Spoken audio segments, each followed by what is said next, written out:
तो हमारा यहाँ पर टॉपिक स्टार्ट होता है कानबान सिस्टम का। ठीक है, लाइक ये टॉपिक है हमारे लीन सिस्टम का। लीन सिस्टम एंड प्रोडक्शन, जिसमें हम जीआईटी भी कहते हैं। ठीक है, वो ये उसका टॉपिक है। और इसमें हम लोग जो पढ़ते हैं वो टोटली जो टॉपिक का मतलब है, जो टॉपिक में हम पढ़ेंगे वो एक्चुअली मकसद ये होता है कि हम लोग अपनी जो टाइमिंग है या जो कॉस्ट है, ठीक है, ऑपरेशन की, और सप्लाई चेन में जो टाइमिंग लगती हैं, जो उसकी कॉस्ट होती है, डिलीवरी चार्जेस वगैरह होते हैं, ट्रांसपोर्टेशन चार्जेस होते हैं, सही है ना। तो उनमें जो कॉस्ट बेयर कर रही होती है कंपनी, वो कोशिश करती है कि उसको कम से कम कर सके। तो lean production and management is something all about reducing the cost for your operations. ठीक है।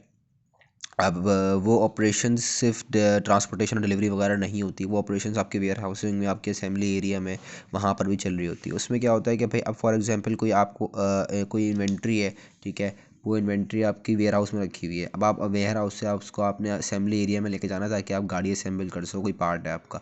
ठीक है, तो ये जो डिस्टेंस है ना, ये इसको रिड्यूस करना, इसकी कॉस्ट रिड्यूस करना, इसको कॉस्ट के साथ साथ इस प्रोडक्शन को या फिर इस रास्ते को कवर करने का एक एफिशिएंट वे ढूंढना होता है।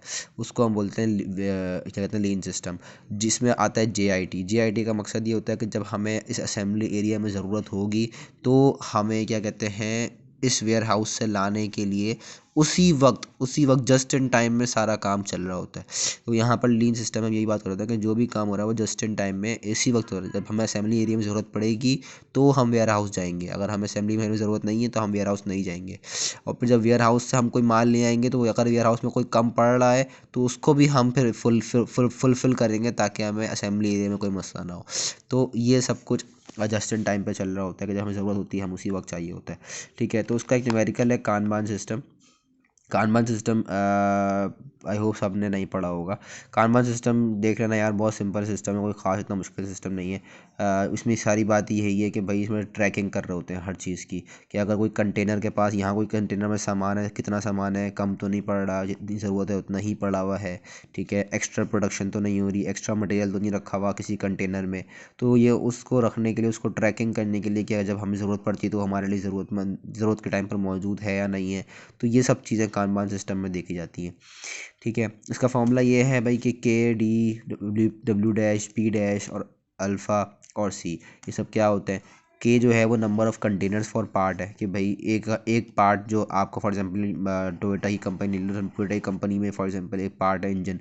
ठीक है, तो वो इंजन जो है वो आपके कंटेनर्स, जिन कंटेनर वेयर हाउस में रखे होते हैं, वो कितने वहाँ पर नंबर ऑफ़ कंटेनर्स होने चाहिए एट अ टाइम, हम ये कैलकुलेट करते हैं कि एट अ टाइम कितने कंटेनर्स, एक पार्ट का कितने कंटेनर्स होने चाहिए एक जगह पर, ताकि हमें कभी भी कोई मसला ना हो प्रोडक्शन एरिया में।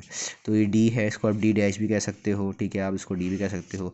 ये एक्सपेक्टेड डेली डिमांड है कि भाई कितनी डिमांड रिक्वायर है प्रोडक्शन की, कितने प्रोडक्शन की यूनिट्स की। ठीक है, डब्ल्यू एच क्या है कि भाई एक एवरेज वेटिंग टाइम है, डब्ल्यू डब्ल्यू डैश एक एवरेज वेटिंग टाइम है कि भाई उस प्रोडक्शन को, उस मटेरियल को वहाँ पहुँचाना, उस मटेरियल को उस कंटेनर तक रखना, मटेरियल हैंडलिंग करना, ये सब डब्ल्यू में आ जाता है।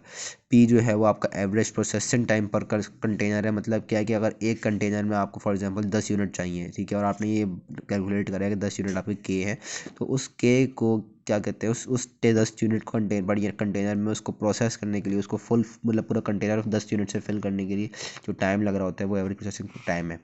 ठीक है, सी जो है वो quantity in a standard container of the part, कि यार एक स्टैंडर्ड कंटेनर, एक कंटेनर जो अगर होता है ना, तो उसका आप हमेशा ना एक वो रखते हो रिकॉर्ड, कि भाई मेरे पास ये इसमें से 12 यूनिट तो होने चाहिए। कैपेसिटी जो होती है कंटेनर की, ये कैपेसिटी होती है कि एक कंटेनर में 12 पार्ट्स की जगह है, सही है ना। इसमें 12 से ज़्यादा रखूँगा तो वो ओवर एफिशिएंट पे चले जाएगा, 12 से कम रखूँगा तो वो लेस एफिशिएंट पे चला जाएगा। तो ये एक वो लाइन, वो नहीं कहते, एक थ्रेशोल्ड लेवल क्लियर कर लेना। तो वो होता है कि क्वांटिटी कंटेनर में महसूस कर लेना कि भाई इतनी होनी ज़रूरी है। जो ये है स्टैंडर्ड डेविएशन, ये इसको अल्फ़ा भी कहते हैं। इसको कहेंगे पॉलिसी वेरिएबल, कि भाई अब ऑब्वियस सी बात है, कोई अनएक्सपेक्टेड सर्कमस्टेंसेस आ जाते हैं जो कि आपने कभी ज़िंदगी में सोचे नहीं होते। तो उसके लिए एक परसेंटेज रख दी जाती है कि भाई इतना परसेंटेज के चांसेस हैं कि यार क्या पता कि ये ना, मतलब कोई मसला हो जाए या कोई इशू हो जाए, तो फिर हमें उसके लिए एक परसेंटेज रख लेते हैं कि भाई 10% चांसेस होते हैं कि यार कोई मसला हो गया तो पीछे बैकअप होना चाहिए।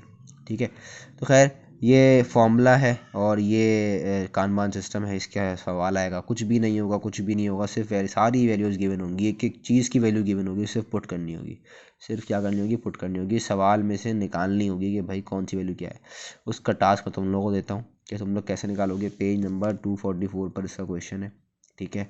एग्जाम्पल ये सॉल्व हुई है, मैं यहाँ पर फिर भी सॉल्व करके दिखा देता हूँ। वैसे तो ये मैंने सवाल क्या कहते हैं स्लाइड से निकाला है, ठीक है। स्लाइड का सवाल देख लेना, वरना पे एग्जाम्पल पेज नंबर 244 पे एग्जाम्पल हुई है वो भी देख लेना, वरना सबसे बेहतरीन सवाल स्लाइड्स में, ठीक है। ये लिखा हुआ क्वेश्चन फ्रॉम स्लाइड्स, तो ये स्लाइड में है यार, बहुत सिंपल सवाल है। लीन सिस्टम प्रोडक्शन मैनेजमेंट का मैंने स्लाइड भेजी हुई है, उसमें जाकर देखना, PDF फाइल है। आखिरी में सबसे एंड में होगा सवाल गिवन होगा, डिमांड उसमें गिवन है, उसमें P पर डे गिवन है, W पर डे गिवन है, अल्फ़ा तक गिवन है, इवन दो C तक गिवन है। देखो सिर्फ क्या करा है, बस वैल्यूज पुट करी है। ये देखो डिमांड की जगह ये D आ गया, W की जगह 0.08, P डैश की जगह 0.02, ये सिग्मा आ गया 10%, तो ऑब्वियसली बात है उसको आप 10% से कन्वर्ट करोगे, बाकी 22 पार्ट्स हैं। वैल्यू आ गई कि भाई के जो है वो 10 कंटेनर्स जो है उसके होने चाहिए ज़रूरी, कि इतने कंटेनर्स आपका एट अ टाइम क्लियर हो प्रोडक्शन के लिए। फिर उसी पार्ट भी उन्होंने बता दिया कि इफ़ कंपनी जो रिड्यूसेस द हैंडलिंग टाइम पर कस्टमर, देखो हैंडलिंग टाइम पर कस्टमर मैंने क्या होता था, W होता है। तो ये चीज़ें बस तुम लोगों को पढ़नी होंगी सवाल में, सवाल एक बार देख लो तुम लोगों को समझ में आ जाएगा क्या है, कुछ भी नहीं है इसमें। तो ये बोल रहे हैं कि पार्ट 2 में कि if company reduces the handling time पर customer with that is W equal to 0.06, हमने पहले 0.08 लिया था तो उसको रिड्यूस कर दिया है, ठीक है। और बोलने के अब आप बताएं कितने कंटेनर चाहिए होंगे, तो बस वो कंटेनर आपके 8 आ गए कि भाई उसको 8 कंटेनर्स चाहिए होंगे, जो कि वो उसकी प्रोडक्शन को एफिशिएंट रखेगा। तो ये तरीका है, बस ये सवाल है, इस तरह एक लीन सिस्टम का आएगा, देख लेना। और इसमें और कुछ है नहीं बताने के लिए, उसमें और क्या है मुझे बता देना, अगर कोई मसला हो तो पूछ लेना, ठीक है। बाकी सवाल स्लाइड से देखना तो समझ में आ जाएगा।